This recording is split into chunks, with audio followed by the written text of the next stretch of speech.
Si l'espérance de vie s'allonge, croyez-moi que votre projet de prendre sa retraite à taux plein à 60 ans, personne n'y croit. Je ne pense pas que les Français puissent croire un seul instant qu'avec un allongement, ou alors il faudrait espérer un coronavirus qui viendrait atteindre les plus de 70 ans, parce que je ne vois pas comment on pourrait équilibrer... C'est joli. Non, mais ce que... Il faudrait espérer un coronavirus qui viendrait atteindre les plus de 70 ans. Encore 2 questions. Je vous demande une réponse brève, s'il vous plaît. Est-ce que c'est dangereux d'aller travailler dans des entreprises de plus de 1000 salariés? Non ou non? Très bien. Et à côté de ça, à la fin, les moyens, c'est vous qui les payez aussi, vous savez. Il n'y a pas d'argent magique. Et donc tous les gens, si j'écoutais, si je faisais, si je regarde, mais oh là là, un pays, vous savez, qui n'a jamais baissé son déficit public contrairement. Aujourd'hui, il n'y a aucune indication à acheter des masques pour la population française. Et d'ailleurs, nous avons des dizaines de millions de masques en stock. En cas d'épidémie, ce sont des choses qui sont d'ores et déjà programmées. Je serai au stade ce soir pour regarder ce match et j'espère qu'il n'y aura pas de difficulté et que le sport reprendra le dessus sur évidemment cette épidémie terrible. Vous allez porter un masque ou pas? Non.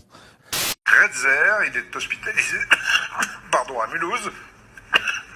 Reportage d'Isabelle Marie et Léonore Payon. Alors, à l'heure à laquelle je vous parle, il n'y a pas à proprement parler d'épidémie. L'épidémie, c'est quand vous considérez qu'à l'échelle d'un pays, à l'échelle d'un grand territoire, eh bien, les cas vous échappent. C'est-à-dire, à l'heure à laquelle je vous parle, en Italie, il n'y a pas d'épidémie. Ensuite, il peut y avoir ce qu'on appelle une pandémie. C'est ce que redoute le président, le directeur général de l'Organisation mondiale de la santé. C'est exactement ce contre quoi nous luttons chaque jour depuis plus d'1 mois maintenant. Non, les Français ne pourront pas acheter de masques dans les pharmacies parce que ce n'est pas nécessaire quand on n'est pas malade. Nous n'avons jamais envisagé la fermeture totale parce qu'elle nous semble contre-productive. Quand vous fermez les écoles de tout un pays, ça signifie que vous paralysez en bonne partie ce pays. Et le système de santé est robuste, il est préparé. Et ce que j'ai fait en tant que ministre de la Santé lorsque j'étais au ministère, c'est de comptabiliser le matériel, vérifier que nous avions suffisamment de respirateurs, d'oxygène. Voilà, mon travail a été de préparer un... Il y a extrêmement peu de cas dans la crise dont on parle où le droit de retrait est justifié. Dans la plupart des endroits, aujourd'hui le problème est derrière nous, c'est-à-dire que, y compris les organisations syndicales, pas de sanctions, sont très responsables sur le sujet. Donc si un jour nous devions proposer à telle ou telle population ou personne à risque de porter des masques, aujourd'hui les autorités sanitaires distribueraient ces masques aux personnes qui en auront besoin. Nous ne renoncerons pas aux terrasses, aux salles de concert, aux fêtes de soirs d'été. Après cette période-là, parce que quand il va falloir redémarrer les entreprises, il va falloir mettre un coup de rein, il va falloir y aller, il va falloir peut-être travailler un peu plus que les 35 heures, il va falloir peut-être travailler le dimanche, et il va peut-être falloir, et Madame la Présidente Assassi, il va peut-être aussi falloir travailler en juillet et en août, peut-être. Alors, bien sûr qu'il faut continuer à travailler. On regarde l'Italie. L'Italie, aujourd'hui, dans son industrie, tourne à 90%. C'est vrai. Donc, il est tout à fait possible.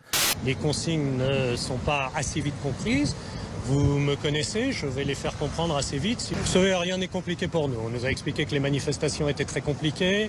On nous a expliqué que toute une série de choses étaient épouvantables. Mon travail n'est pas de lister les problèmes. Mon travail est de trouver les solutions. Je vais les trouver. Oui, mais ces masques donc ils sont livrés très régulièrement et les personnels des EHPAD font partie des personnels cibles. Mais vous reconnaissez qu'il en manque? Les personnels soignants dans les hôpitaux. Et le ministre non, je ne reconnais pas qu'il en manque. Le ministère de... Et vous savez quoi? Moi, je ne sais pas utiliser un masque. Je pourrais dire, je suis ministre, je me mets un masque. Mais en fait, je ne sais pas l'utiliser. L'hygiène, pardon. Ces commerçants continuent à fonctionner. En troisième lieu, pour ceux qui sont fermés, nous mettons en place